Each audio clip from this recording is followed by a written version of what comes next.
Guerre à l'Est, cohésion nationale, le dialogue ou une solution. On en parle ce matin. Nous sommes très heureux de recevoir pour une première ici en direct dans Parlons Élections. Nous recevons un avocat de profession au barreau du Haut-Katanga et politique actif. Il est initiateur et président du parti politique Vent d'Avenir, créé depuis le 22 septembre 2022. Plusieurs fois ministre provincial dans le Haut-Katanga, candidat gouverneur aux dernières élections de gouverneur dans le Haut-Katanga. Maître Justin Kila Ngoy est de nôtre aujourd'hui en direct ici dans Parlons Élections. Bonjour maître. Bonjour. Nous sommes très heureux de vous recevoir et surtout qu'on a vu votre interview accordée chez Forum des As où vous avez fait une proposition directe, sans embâche. Vous avez invité le président de la République, Félix Antoine Tshisekedi, à convoquer un dialogue inclusif. La grande question qui se pose aujourd'hui, la guerre à l'Est, cohésion nationale, le dialogue, une solution. Mais pourquoi, maître Justin Kela? D'abord, il faut dire que la guerre n'a jamais engendré un beau bébé. La guerre apporte son lot des malheurs et à l'agresseur et à l'agressé. C'est-à-dire tout le monde regrette la guerre et personne n'a le courage de dire à l'autre « arrêtons ». Et les victimes aujourd'hui, ce sont des Congolais, comme tous les autres Congolais qui se trouvent dans les autres agglomérations. Alors, nous avons intérêt à ce que cette guerre cesse. C'est une guerre bientôt trentenaire. Cette guerre n'a pas commencé avec le président Tshisekedi. Cette guerre a commencé déjà avec le départ du président Mobutu. Très bien. Et jusqu'aujourd'hui, cette guerre n'a jamais cessé. Il y a eu de victoires de part et d'autre, de pertes de part et d'autre, mais la guerre est toujours là. Les groupes armés continuent à se multiplier dans cette région-là. À qui cela profite? Le gouvernement congolais a l'obligation d'investir dans cette guerre-là pour défendre l'intégrité territoriale. Et le budget de la guerre, c'est un budget exceptionnel et c'est beaucoup d'argent. Cet argent pouvait profiter au développement du pays. Aujourd'hui, on a l'impression que les choses s'arrêtent du point de vue du développement. Quand nous parlons dans l'hymne national, quand nous chantons, nous assurerons ta grandeur. Nous avons promis à ce pays de le protéger, d'assurer sa grandeur. Ça signifie quoi? C'est protéger son intégrité, telle que nous l'avons reçue la veille de l'indépendance. Mais aujourd'hui, si pas certaines parties du territoire national contrôlées par des groupes négatifs, parfois ce sont les services distributifs qui n'arrivent pas dans certains coins. Nous avons certaines parties du territoire qui dépendent tout simplement des villes voisines, des pays voisins. C'est-à-dire dans ces agglomérations-là, c'est la monnaie étrangère qui circule. Les bons hôpitaux, il faut traverser la frontière. Kinshasa, loin. Et qu'est-ce qui empêche le gouvernement national d'arriver dans ce coin? Effectivement, c'est cette polarité des groupes armés. Très bien. Il y a trop de groupes armés. Je crois qu'il est temps. Le président Tshisekedi, il doit savoir que ce n'est pas lui qui a créé cette guerre. Cette guerre, il l'a trouvée quand il est arrivé. Cette guerre, j'imagine qu'elle doit être documentée par les services d'intelligence, parce que vous ne pouvez pas mener une guerre pendant plus de 20 ans et ne pas avoir de repères du point de vue documentation. Très bien, mais le dialogue, c'est ce mauvais arrangement-là qui peut ramener une accalmie, qui peut ramener la paix. très bien. C'est pas facile. Regardez le camp des réfugiés au Nord Kivu. Le nombre de réfugiés s'accroît tous les jours. C'est inquiétant. C'est inquiétant. Ça n'a jamais atteint de telles proportions. Nous pensons que ramener tout le monde à table pour discuter. Et moi, je dis, chaque fois, on parle de divergence. Voilà, ce sont nos divergences. Nous devons mettre de côté nos divergences. Non. Moi, je dis, mettons nos divergences ensemble. Okay. Que chacun vienne, qu'il explique à ses autres frères, ses autres compatriotes, c'est quoi qui les pousse à entrer en guerre contre le gouvernement. Le gâteau est toujours suffisant pour tous. pourvu que chacun accepte le rôle qu'il doit jouer, pourvu que chacun exprime son amour pour sa patrie mère, qui est la République démocratique du Congo. Écoutez, aujourd'hui, on ne doit pas se leurrer. Le M23 était en perte de vitesse. Aujourd'hui, alimenté par certains compatriotes qui ont eu à gérer des institutions crédibles ici, ça signifie que le M23 a porté un masque pour effectivement mettre fin aux doutes qu'il y avait sur l'origine des acteurs de ce mouvement-là. Très bien. Le mouvement avait beaucoup de rwandophones, des gens qui étaient déjà répertoriés comme tels, mais aujourd'hui vous avez les Nangas et les autres. Ça signifie ils ont travaillé sur leur crédibilité. Ok, parce qu'ils s'estiment congolais. Ok, nous avons un président en République démocratique du Congo qui s'appelle Félix Antoine Tshisekedi Tshilombo. Il a été élu, il n'a pas pris les armes pour être à la place où il est. Il a été réélu, il n'a pas pris les armes pour être réélu. Alors, nous pensons que celui-là est digne pour rappeler tous les compatriotes, parce que c'est lui le garant de la nation. Il peut rappeler tous les compatriotes autour d'une table et discuter. Discuter de la République en vue de mettre fin à cette barbarie qu'est en train de vivre la population du Nord Kivu. Le Congo est tellement grand que quand les gens circulent à Kinshasa, à Lubumbashi, ils ne se rendent pas compte de ce que vivent les populations du Nord Kivu. C'est atroce. C'est peut-être parce qu'on ne montre pas tout. J'imagine que le président en souffre énormément. Et la solution, ce n'est pas continuer avec la guerre, ce n'est pas continuer à riposter, parce qu'aujourd'hui, on vous prend un territoire, un village, demain, vous le reprenez. En fait, nous sommes dans un cycle malheureux qui ne nous avance pas. Aujourd'hui, la République démocratique du Congo a totalisé 64 ans de vie comme pays souverain.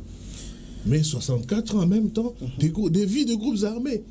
Et ça n'a pas commencé aujourd'hui. Je prie que le président puisse m'écouter, parce que écouter la voix du dialogue, c'est la voix de la sagesse que lui, le président, incarne.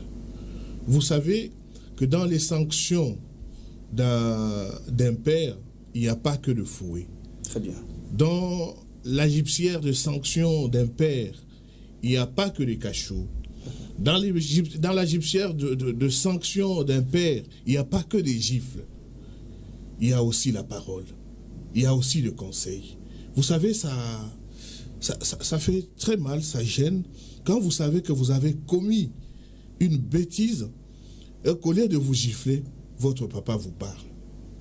La prochaine fois, quand vous voulez oser, il vous regarde tout simplement, vous arrêtez.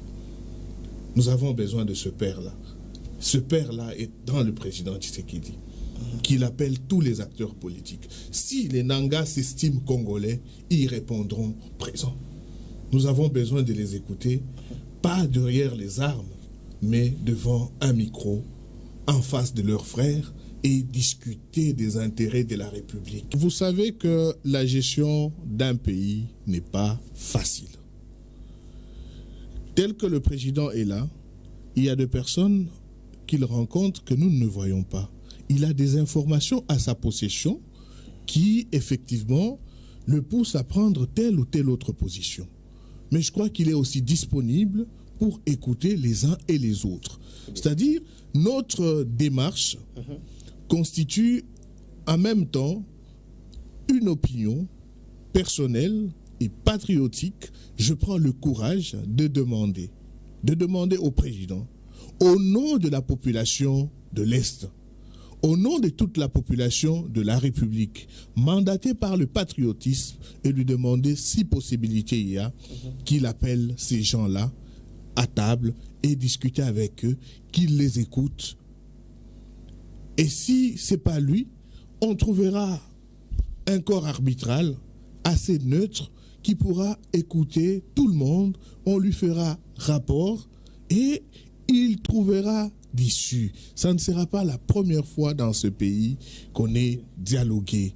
Les biceps, tout le monde en a. On va se les montrer jusqu'à quand. Je crois que c'est à l'interne que cela devrait se gérer. Le problème de Congolais devrait être géré entre Congolais. Et le problème de frontières devrait se gérer entre pays, c'est-à-dire dans la région. Aujourd'hui, je venais de le dire en liminaire ici, que le M23 a pris un masque congolais qui s'appelle Nanga, pour la crédibilité. Mais depuis très longtemps, on a eu le Congolais dedans. Ce sont des Congolais. Le porte-parole du M23, Ngoma, lui, c'est un Congolais. Depuis très longtemps, Ngoma, quelle carrure par rapport à Nanga? Si Ngoma suffisait, le M23 devrait progresser uniquement avec Ngoma. Très bien. En créant le FC M23 avec Nanga à la tête, mais bien sûr, c'est le M23 qui prend un masque congolais. Même si certains pays voisins, notamment le Rwanda, seraient derrière le M23. Mais ce Rwanda-là vous dit que non, c'est un problème entre Congolais. Même si nous savons que ce n'est pas de cette manière-là, prenons alors nos Congolais qui sont avec eux, parlons entre nous d'abord. Très bien. Et après, nous allons parler de nos frontières et de la région. Parce que ces gens-là, ils profitent derrière nos frères. Alors ce sont ces frères-là qu'il faut rappeler d'abord à l'ordre, parler avec eux, parce qu'ils portent des revendications. Ils ne portent pas des revendications des pays étrangers, ils portent des revendications, soi-disant, congolaises. Alors, écoutons-les sur ces revendications-là. C'est pourquoi je dis, il n'est pas question de mettre nos divergences de côté. Il est question de mettre nos divergences ensemble. Voilà. On regarde certains ce mouvement-là a migré en changeant même de nom. Aujourd'hui, nous avons Bosco Ntaganda qui se retrouve à La Haye et tout ça. Mais il est prouvé noir sur blanc que Bosco serait rwandais. Mais Bosco dit qu'il est congolais. Quand on lui dit, voilà, tu préfères t'exprimer en quelle langue? Je m'exprime en Kinyarwanda. Naturellement, c'est une langue qui est parlée là-bas, qui se parle dans le Rutshuru, dans le Massissi et tout ça. On comprendrait ça. Vous pensez que la frontière, que la RDC a 9 pays limitrophes. Moi, par exemple, je viens du sud Katanga. C'est-à-dire, nous faisons frontière avec la Zambie. C'est-à-dire, un Moubemba sérieux doit avoir un cousin quelque part en Zambie. Très bien. Et pourquoi ça ne pose pas de problème? Pourquoi la Zambie n'agresse jamais le Congo à travers les Mabemba qui sont au sud du Katanga? Pourquoi la Zambie n'envoie pas de groupes de rebelles derrière les Bemba, derrière les Lamba que nous sommes? On se demanderait pourquoi seulement à l'Est. Cette guerre, c'est une guerre commerciale. Très bien. C'est une guerre qui repose sur les mines. Mais non, vous avez localisé le problème. C'est une guerre... Mais dans le Haut-Katanga, il n'y a pas de mines? Il y en a aussi. Dans le Haut-Katanga, il y a les mines. Mais ça s'exploite légalement. Très bien. À la différence que de l'autre côté, ce sont les mines qui ont financé la guerre dite de la libération. Et les acteurs ont pris goût à exploiter les mines illégalement, sans payer des taxes, traverser la frontière sans être contrôlés, prendre les quantités qu'ils veulent. Très bien. Et quand le gouvernement dit non, ça ne doit pas se passer de cette façon-là, mais il vous montre les biceps. Il préfère maintenir la situation. Je vais vous donner un exemple. Allez-y, maître. Quand vous arrivez à Goma, l'objet qui symbolise la ville de Goma, c'est les Tchoukoudou. La moto là en bois. Et quand vous parcourez dans la ville, vous ne voyez ni pleurs, ni soucis, ni inquiétude. Les choses se passent normalement, alors que nous sommes dans la ville capitale de la guerre. Très bien.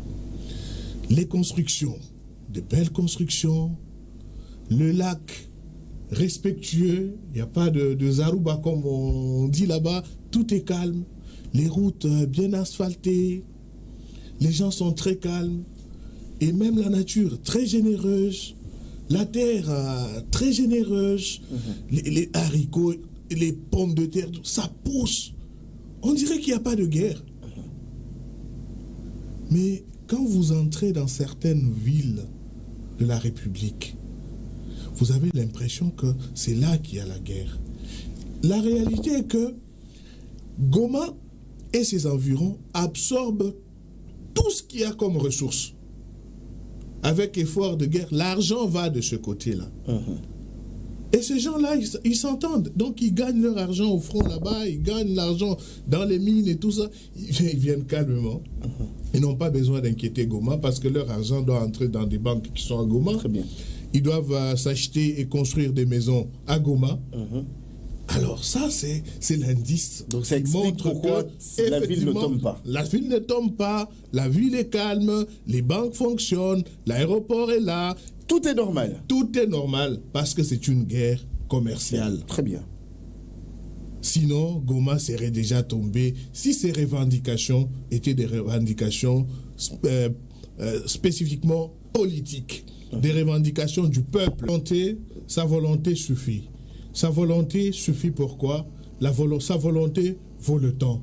Très bien. Il faut maintenant conjuguer avec la volonté de tous ceux-là qui l'entourent, chacun dans son compartiment. Très bien. La volonté du président suffit pour marquer le pas. Mais il faut avancer. S'il faut avancer, il faut avancer avec tous les compartiments. On demande à ce que tout le compartiment soit animé par des acteurs capables d'écouter le son de cloche du président qui est édicté par le son du cloche du peuple dans ses attentes. Très bien. Voilà. J'aimerais quand même revenir sur la question que j'avais posée pour le Haut-Katanga. Voilà. J'ai dit qu'aujourd'hui, ce n'est pas que vous êtes relégué au second plan, mais qu'on n'entend pas vraiment assez parler. On vous a vu être à l'attaque, il faudrait le dire ainsi, en tant que candidat gouverneur du Haut-Katanga.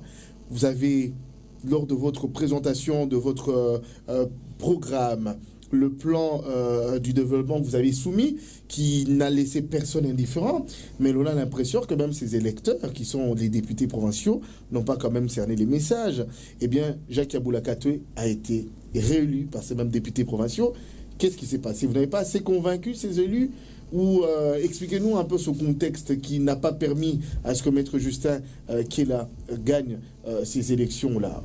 Je ne parlerai pas d'impopération parce qu'on t'a croire que tout était réuni pour que vous savez que dans ma tête, je suis un gagnant. Très bien. Dans les têtes des différents députés provinciaux, je suis un gagnant. Mais il faut relever une chose, la robotisation des acteurs politiques. Très bien. C'est aussi une guerre contre la République. Très bien. C'est-à-dire, on vous dit clairement, la guerre partout, vous avez le meilleur programme, vous avez le meilleur profil, mais on nous a appelés pour dire on doit nécessairement faire ceci ou cela. Moi, tout ce que je peux... Ça ne vous attriste pas, cela? Ça ne m'attriste pas, mais ce qui m'attristerait, c'est de voir le candidat qui a été élu ne pas puiser dans mon programme. Parce que le patriotisme... Pourquoi ne le ferait-il pas? Au cas où il vous faisait appel pour apporter quelques solutions idoines par rapport à votre programme, vous répondrez oui, ou soit vous le laisserez tomber? Déjà, on n'est pas ennemis, hein, on est frères d'une même province. Très bien. On s'appelle, on parle, on a été tous... Ça vous arrive de discuter les avantages de votre province en ce qui concerne son développement? En fait, il a depuis un certain temps, il a pris l'option de gérer plus avec les gens qui ne sont pas de province. Je pense qu'il a un amour pour les faibles. Mais ce sont des mauvaises bases qu'il pose pour cette province-là. Nous avons vu. Le gouverneur du Sud Kivu, parce que ce que je dis est vrai, être élu, et les acteurs se sont réunis autour de lui.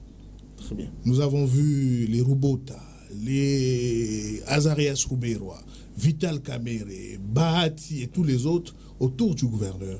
Puis voilà, pour tel territoire, nous pensons que tel peut faire l'affaire. Pour tel autre territoire, nous pensons, parce qu'il est question de la représentativité de tous les territoires. Alors, quand vous mettez à vous choisir des faibles, Nous comprenons qui vous êtes. C'est quoi le non-dit? Choisir les faibles. Le non-dit, c'est que vous n'avez pas besoin de l'amélioration, vous n'avez pas besoin de la qualité, vous avez besoin de la quantité. Ah voilà, non, il y a quand même quelqu'un de Kassinga qui est là. Donc c'est des problèmes que vous rencontrez au sein de l'Union sacrée. En fait, c'est pas un problème d'union sacrée, c'est un problème d'homme. Très bien. C'est un problème d'homme. Mais ces personnes qui sont désignées sont de l'Union sacrée. Peu importe, nous avons besoin de la qualité. Naturellement, chaque acteur doit être récompensé là où il milite. Très bien. C'est pourquoi on voit mal, par exemple, que quelqu'un milite chez nous, qu'il est... Et au fait, je vous ai dit en liminaire que j'étais mal à l'aise de parler de ce qu'est devenu l'acteur du Katanga, l'acteur du Haut-Katanga, dans l'Union sacrée aujourd'hui. Parce que tout simplement, nous sommes des acteurs politiques sacrifiés. Comment ça? Nous sommes des acteurs politiques sacrifiés, pourquoi? Parce que nous avons répondu au premier appel, parce qu'il y en a qui sont arrivés à l'Union sacrée bien avant, tels que les Samalukonde, les Guilenyembo, les Dani Banza. Ces gens n'ont pas eu de facilité pour convaincre d'autres Katangais à venir à l'Union sacrée. Très bien. Nous sommes arrivés à l'Union sacrée, certains avec leur parti, d'autres ont adhéré à des regroupements de l'Union sacrée. Mais vous savez, ça me fait penser à la parabole de l'ouvrier de la 11e heure. Nous avons eu doublement des efforts à fournir. Pourquoi nous avons eu doublement des efforts à fournir? Le Katanga, bastion d'un opposant. Le Katanga, bastion d'un ancien président dont le rapport ne sont pas bons avec l'Union sacrée. C'est-à-dire, on avait deux grands acteurs politiques musclés dans notre province, dans notre région de Katanga. Et nous avons eu à fournir plus d'efforts que d'autres dans certaines régions. Parce qu'il y avait la pesanteur de l'opposition ancrée dans nos frères. Aujourd'hui, ils se permettent de nous dire du n'importe quoi pour avoir adhéré à l'Union sacrée et voir les choses, comment ils sont être sacrifiés, les frères qui nous ont rejoints, qui ne se retrouvent nulle part. Aujourd'hui, c'est vrai que le Premier ministre honoraire Sama Lukonde serait pressenti président du Sénat si l'Union sacrée le lui accorde. Ce ne serait que justice. Et si sinon, regardons par exemple la configuration. Nous sommes l'unique province, prenons le Haut-Katanga, nous sommes l'unique province qui héberge le siège de la GECAMIN, dont dans l'équipe de gestion, il n'y a aucun Haut-Katangais. Aucun. Qu'est-ce qui explique cela? Mais quand on regarde à l'AMIBA, il y a des acteurs de la région. Ça veut dire les enfants du Katanga ne peuvent se retrouver que dans leurs frères. Ce n'est pas pour rien que quand on constitue un parti politique, on vous oblige par la loi de réunir les 26 signatures, c'est-à-dire les ressortissants de toutes les 26 provinces. C'est pour que ces acteurs-là soient propagateurs de la politique de votre parti dans chaque région, dans chaque province. Très bien. Vous prenez quelqu'un qui milite au Haut-Katanga, vous le nommez comme ministre pour le quota du Maniema. Entre-temps, ceux qui militent au Haut-Katanga, ils sont laissés pour compte. La GECAMIN, qui est une entreprise basée chez nous, aucun membre de cette entreprise parlant de la gestion n'est du Haut-Katanga. C'est pas normal. C'est-à-dire, apparemment, on ne se gêne plus, ça devient de canaille. Et puis, il faut dire que les acteurs qui ont répondu le premier à l'appel du président de la République n'ont pas non plus facilité la tâche. Au lieu d'être de forces centripèdes, ils ont constitué de forces centrifuges. Très bien. Ils se sont mis à rejeter certains et prendre, en fait, comme d'habitude, la culture de la faiblesse. est-ce que lui, on aura la même mise sur... Pourquoi vous voulez avoir la même mise sur moi? Je suis un humain comme vous. On doit avoir de rapports de collaboration. Très bien. Pas d'imposition. Je suis un président national d'un parti politique.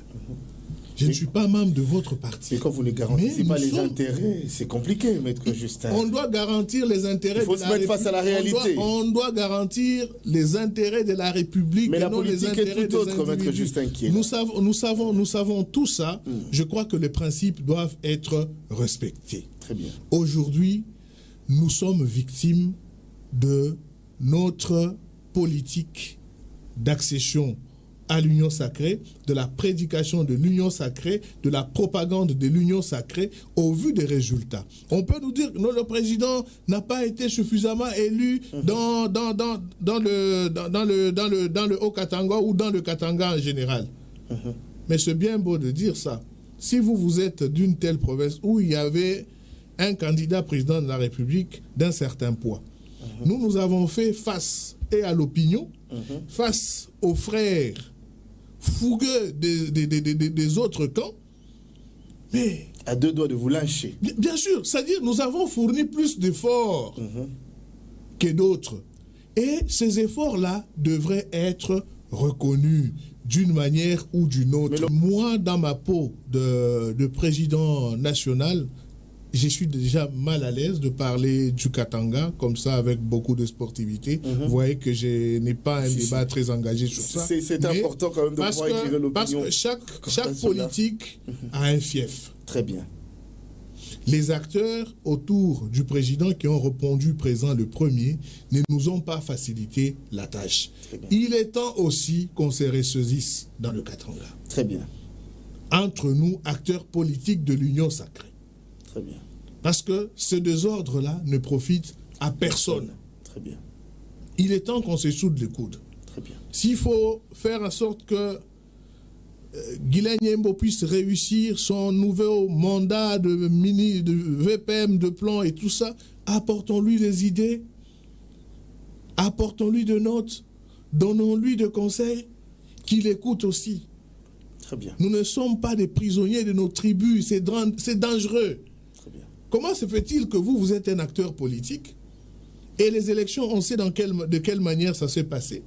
Tous les députés de votre parti sont de votre tribu. C'est pas normal. Comment tous les députés qui sont élus dans votre parti, sur 8, 4 sont d'une même famille? Votre CG. Vous avez quel aura? Votre CG. Mon secrétaire général est du Nord Kivu. Très bien. Le CGA? Le CGA est de la province orientale, de la Chopo. Vous n'avez pas quelqu'un du Congo central dans... Nous avons quelqu'un du Congo central, le CGA, parce qu'on en a 4. Les provinces, il y a une représentativité chez vous? Il y a une représentativité, au vent d'avenir. Nous sommes un parti jeune, constitué de beaucoup de jeunes. Nous avons des garanties des énergies positives. Ne vous en faites pas, les échecs arrivent. Nous prenons ces échecs comme des échecs formateurs. On parlera du vent d'avenir dans ce pays. Je remercie l'acteur principal, Jonathan Bilali, et tous les acteurs héros dans l'ombre de Digital Congo. J'ai fait ma part en appelant au dialogue. La solution ne sera pas proposée par moi. La solution viendra de ce choc des idées, de ce choc des divergences de tous les acteurs politiques. La grande solution que nous attendons, c'est de mettre fin à la guerre et commencer finalement le développement de ce pays. Chaque fois que les gens amassent un peu d'argent ici, ils ont l'habitude d'aller à l'extérieur. Ils voient ce qui se passe à l'extérieur. Même dans certains pays africains, les autres sont déjà partis. Ça signifie que nous avons tout pour démarrer le développement de la République. Nous avons tout pour garantir les richesses de notre pays. Curieusement, nous avons aussi tout pour échouer et nous avons opté de n'utiliser que le tout pour échouer. Comme qui dirait Jean Goubal, nous avons tout pour être rien du tout. Alors nous devons saisir cette opportunité de nous remettre à table et discuter parce que, comme je l'ai dit en liminaire, la guerre n'engendre jamais un joli bébé. Elle apporte son lot de malheur et à l'agressé et à l'agresseur. Pour ceux qui est du Katanga, j'appelle à l'unité de Katangais. Ceux qui ont été élus doivent faire leur travail. Très bien. Vous m'avez posé la question si je devrais travailler avec le gouverneur qui a été élu alors qu'il était mon challenger. Je vous dis non, je ne peux pas travailler avec lui. Mais c'est un frère, de ma communauté. C'est un membre de l'Union sacrée comme moi. Si j'ai des choses à lui dire, j'ai son numéro, je connais son bureau, j'essaie de lui écrire. Je ne peux pas être son ministre parce que j'ai déjà été ministre provincial. La dernière fois que je l'ai été, ça remonte d'il y a 8 ans. Donc, il faut évoluer dans la vie. On a déjà passé à autre chose. Bonne chance à lui, qui nous garde bien notre Haut-Katanga. Merci, Maître Justin. Comment